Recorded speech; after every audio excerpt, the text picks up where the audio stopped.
कल्याणीनगर अपघात प्रकरणी अल्पवयीन मुलाची बाल सुधारगृहात ठेवण्याची मुदत आज संपते। मुलाला बाल सुधारगृहात ठेवायचं की घरी सोडायचं यावर बाल न्याय मंडळासमोर सुनावणी सुरू आहे। पोलीस मुलाला आणखी काही काळ बाल सुधारगृहात ठेवण्याची मागणी करू शकतात।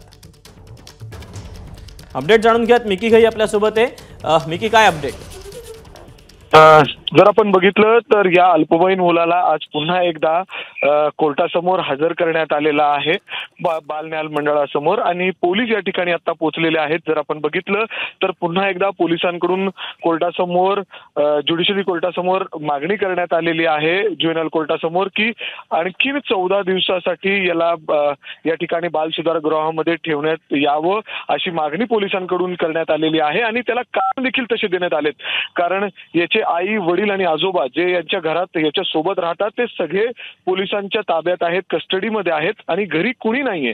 त्यामुळे याला बाल सुधारगृहामध्येच ठेवण्यात यावं, जेणेकरून याला बाहेर देखील जीवित धोका आहे।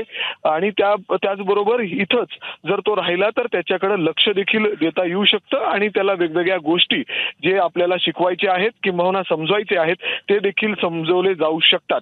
त्यामुळे अशा पद्धतीचं पत्र पोलिसांनी थेट या ठिकाणी कोर्टासमोर दिलेलं आहे, जे आपण बघतोय।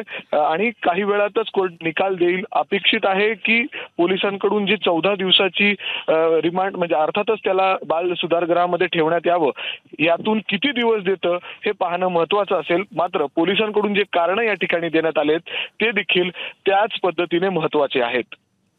दीपक, मिकी, धन्यवाद दिलेल्या सविस्तर माहितीबद्दल। एबीपी माझा, उघडा डोळे बघा नीट।